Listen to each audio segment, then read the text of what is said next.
अब हम स्टार्ट करेंगे अपना दूसरा टॉपिक जो कि है स्पाइनल कॉर्ड इंजरी। ठीक है, अब स्पाइनल कॉर्ड इंजरी होता क्या है। अब इंजरी या डैमेज जो कि स्पाइनल कॉर्ड में हो रही है, जिसका रीज़न कुछ भी हो सकता है।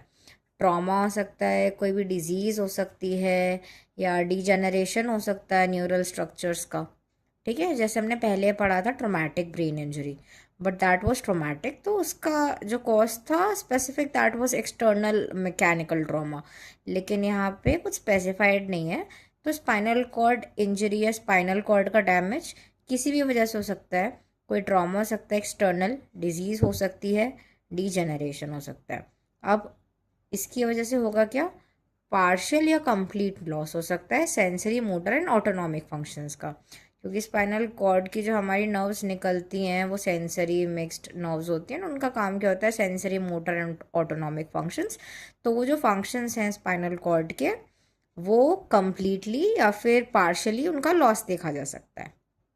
ठीक है, अब ये एक नॉर्मल सा level of the lesion, lesion से मतलब जिस लेवल पे स्पाइनल कॉर्ड के ऐसे लेवल्स होते हैं ना, सर्वाइकल स्पाइन, थोरैसिक, लंबर। तो जिस लेवल पे इंजरी होती है उसको हम लोग लेवल ऑफ लीजन बोला जाता है। ठीक है, अगर सर्वाइकल स्पाइन के लेवल पर है, ये चीज़ आप याद रख लेना, सर्वाइकल स्पाइन के लेवल पे हो रहा है अगर, तो क्वाड्रिप्लीजिया होता है हमेशा।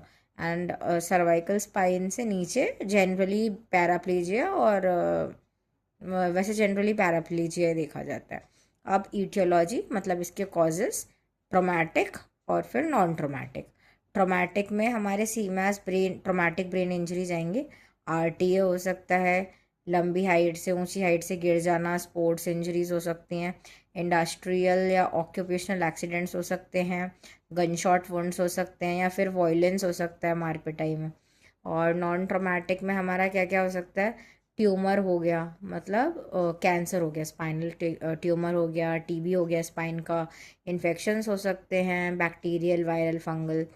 कॉन्जेनाइटल मतलब जो बाय बर्थ एबनॉर्मेलिटीज़ कुछ हो सकती हैं, such as spina bifida. Degenerative disorders हो सकते हैं। ठीक है, ये सब इनके कॉजेज जाएंगे। अब क्लासिफिकेशन क्या होगा इनका, पहला है on the basis of severity.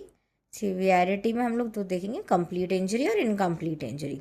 Complete injury कि सपोज किसी लेवल पे इंजरी हुई है, सपोज मान लिया सर्वाइकल लेवल पे लीजन है, तो उसके नीचे का जितना भी हिस्सा है वहाँ पे कंप्लीट लॉस हो जाता है सेंसरी और मोटर फंक्शंस का। ठीक है, और इनकम्प्लीट में क्या है कि जो भी लेवल ऑफ लीजन है उसके नीचे थोड़ा बहुत इंटीग्रिटी मेंटेन होता है सेंसरी और मोटर फंक्शंस का, मतलब थोड़े बहुत अभी भी फंक्शन कर रहा होगा, कंप्लीट लॉस नहीं रहेगा सेंसरी और मोटर फंक्शंस का। इसके अलावा एक दूसरा क्लासिफिकेशन है on the basis of level of injury, कि जिस लेवल पे इंजरी हो रही है एंड उसमें क्या क्या नॉर्मली हमको चीज़ें देखने को मिलती हैं। अगर हमारी सर्वाइकल लेवल पे इंजरी होती है तो नॉर्मली क्वाड्रिप्लीजिया, क्वाड्रिप्लीजिया मतलब जो हमारे चारों लिम्स है, मतलब दोनों हाथ और दोनों पैर का पैरालिसिस एक साथ देखने को मिलता है। थोरैसिक लेवल पे पैराप्लीजिया, पैराप्लीजिया का मतलब है एक साइड के हाथ या पैर का पैरालिसिस। लंबर लेवल पे होती है तो लोअर लिम्ब की वीकनेस या पैरालिसिस देखने को मिल सकती है। और सेक्रल लेवल पे अगर होती है तो ब्लैडर बावल डिसफंक्शन, मतलब कि यूरिनरी या फिर बावल इनकॉन्टिनेंस हमारे कंट्रोल में नहीं रहता है। ठीक है, अब इनके क्लिनिकल फीचर्स हमको क्या क्या देखने को मिलेंगे। अब हम लोगों ने क्या देखा था, सेंसरी, मोटर या ऑटोनॉमिक फंक्शंस में कुछ दिक्कत आ रही है। सेंसरी में सबसे पहले क्या होगा, लॉस ऑफ सेंसेशन हो जाएगा, सेंसरी नर्व इंजरी हो गई हमारी कोई सी।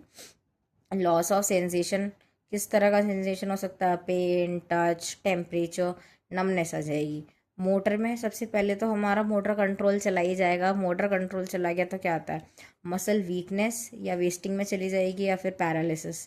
ठीक है, इसके अलावा हाइपर रिफ्लेक्सिया एंड स्पास्टिसिटी देखने को मिलती है। ठीक है,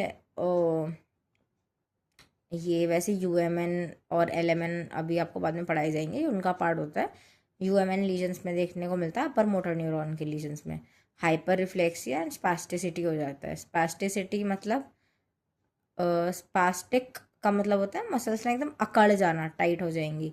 हाइपर रिफ्लेक्सिया मतलब एकदम से बहुत ज़्यादा रिफ्लेक्सेस दिखेंगे। और ऑटोनॉमिक में ब्लैडर बावल डिसफंक्शन।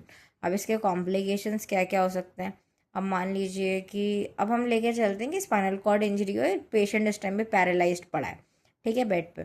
तो हम क्या देख सकते हैं, अगर वो एक ही पोजीशन में चल फिर नहीं पा रहा, प्रेशर सोर्स देखने को मिल सकते हैं, ठीक है। अगर लेवल ऑफ इंजरी हमारा सेक्रल है, ठीक है, तो यूटीआईज, यूरिनरी ट्रैक्ट इन्फेक्शंस देखने को मिल सकते हैं।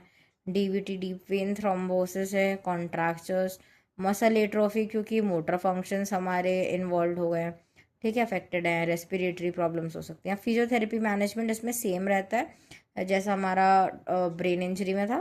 पोजीशनिंग कराएंगे जिससे बेड सोर्स ना हो, ब्रीदिंग एक्सरसाइजेस कराएंगे, रेस्पिरेटरी प्रॉब्लम्स ना हो जिससे, पैसिव रेंज ऑफ मोशन जिससे मसल वेस्टिंग और एट्रोफी के साइड पे ना जाए, एंड बेड मोबिलिटी ट्रेनिंग, ठीक है, जिसमें रोलिंग, सिटिंग, सुपाइन ये सब आता है, ठीक है। अब इसके नोट्स मैंने टेलीग्राम चैनल का लिंक डाल दिया है, आप उस पर से ले सकते हैं। Thank you.